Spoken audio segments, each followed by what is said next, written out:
Hi, this is Peter Krushka speaking, and this is my presentation of IMAP4 and domain name system. Common email ports. I included this in my last slide. I've updated this one slightly as port 25. Port 25 is primarily used between message transfer agents and is used for transfer of mail between the server to server. But IMAP is going to be using port 143, and I'll also be discussing port 993. Here's a neat little slide I found which describes how email really works. It's a very good representation.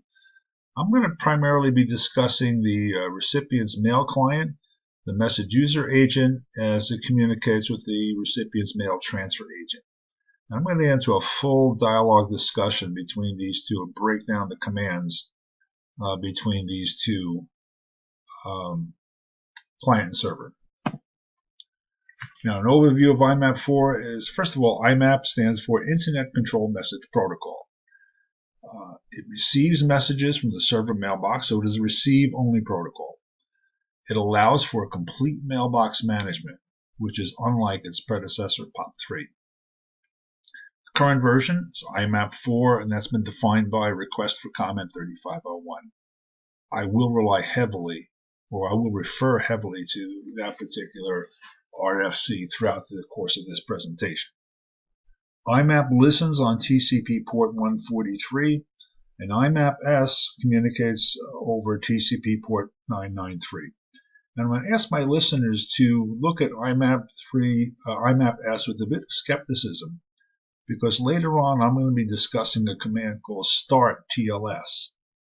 Now, IMAP-S refers to SSL, and start TLS refers to TLS, which is a more current version, which is a more current security implementation.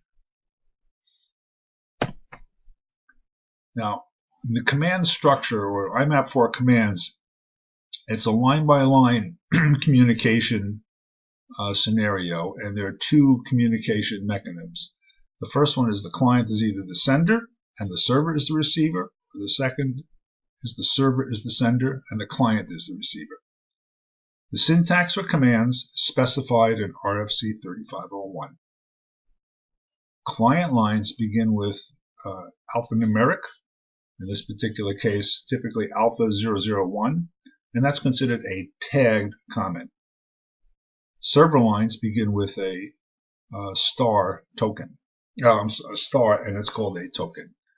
There are 22 client commands and 15 server commands. I'm not going to be discussing all these commands, but there will be a few of them that we will dig into.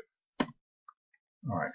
This is a sample message that's extracted exactly from Section 8 of RFC 3501. Now, the line numbers I've added for the sake of convenience, but if you look down the left-hand side, you'll see SC, SC, SSS. So that refers to the server's comment. The C refers to the client's comment. And then you can see that there are tagged and untagged responses. Now, over the next 5 slides, I'm going to break this thing down into, I'm going to segment this particular message. I'm going to go into a full discussion on it. So lines 1 and 3, in line 1, the server basically gives a readiness state. Line number 2, the client initiates its first command, and it's a login. One of the problems here is that this login is sent in plain text. So we'll discuss that a little bit later on in terms of when we get to hardening section. But the server basically says, okay, I've accepted your login. Now this next section over here, line 4, the client sends its second command, and the command is to select. It's a select command, and it wants to see the inbox. So lines 5 through 9 are the server's responses to that. There are 18 messages in the inbox, and then it provides the status flags, whether they're answered, deleted, seen, draft messages, etc. The client is responsible for recording these responses. The next one, the server says there are 2 messages that are recent, and of those, Message number 17 is the first unseen message. And in line 9, we get a UID validity check, which is a mechanism where the protocol checks the integrity of the message to make sure it hasn't been altered since the last time it was transmitted. And that reflects directly on our CIA triad of confidentiality, integrity, and availability. In line number 10, we have an untagged response from the server. It's not a star, it's an untagged response which relates back to line number 4. Basically, it says, okay, I finished this command.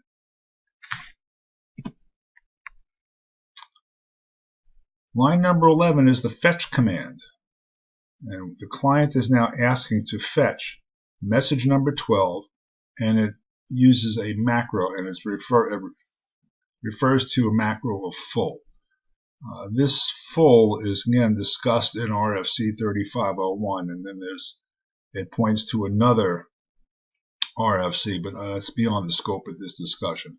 Essentially what this full means is, give me the header information of the file.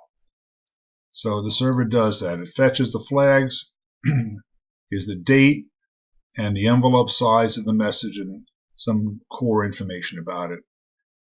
And then at line number 14, it basically completes the command. Line number 15, it's the fourth command sent by the client, and it's a fetch command, fetch number 12. This time it's asking for the body of the message.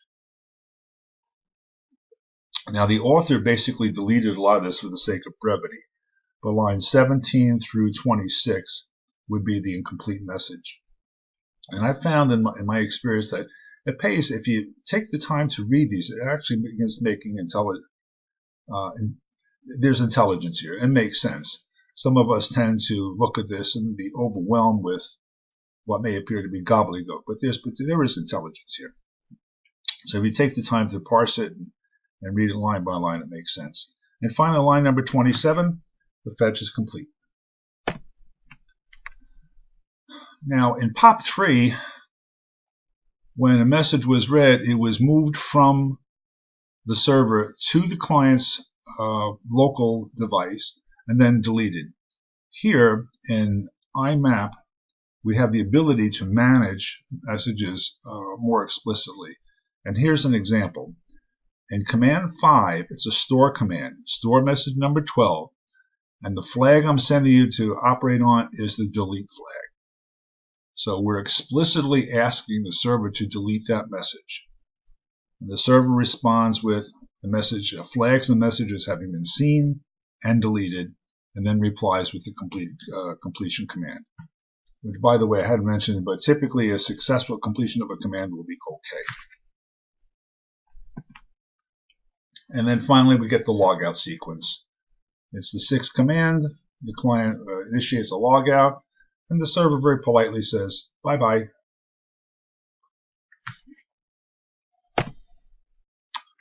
Hardening. IMP4 hardening. I'm discussing this in 3 particular perspectives. From the client side, from a Linux server, and from Microsoft Exchange. I mentioned earlier that login is really not a recommended way to authenticate with the server for the simple reason that it's sent in plain text and it could be intercepted by a malicious actor. So there are 2 mechanisms inside IMAP4. One is authenticate, which initiates a simple authentication and security layer mechanism. So it adds a layer of security. A more robust way of communicating would be a start TLS command. And that's going to initiate a communication session via TLS over port 993. Now, if you recall earlier in this presentation, I talked about IMAP-S. And that's why I want to challenge that particular designation of IMAP-S, because the S in the reading I've done implies security via SSL, whereas the start TLS uses transport layer security over port 993. So I'm not sure that IMAP-S is an authoritative designation. And I'd like my listeners to be alert to that. Now on the server side, we want to harden it. Let's assume we're working with the Dovecot. Hardening is very easily done if you locate the configuration file, then in that file input this line of text: disable _ plain text _ AUTH space equals space yes. This line will then disallow the login command from being used, and it would force either authenticate or start TLS. On the Microsoft Exchange side, you have a similar concept. If you drill down through, assuming you have access to Microsoft Exchange, drill down through Exchange System Manager, Servers, the name of the inbound server, Protocols, SMTP, Properties, Access, Authentication. And now within this window, look for Basic Authentication and then uncheck that box. Alright, that concludes the discussion of IMAP 4. Now I'm just going to give a high-level overview of the domain name system. The domain name system is a way to translate domain names to IP addresses. You and I might be familiar with Kennesaw.edu, but in reality there's an IP address beyond that, which we probably don't know, and that's the point behind domain name system.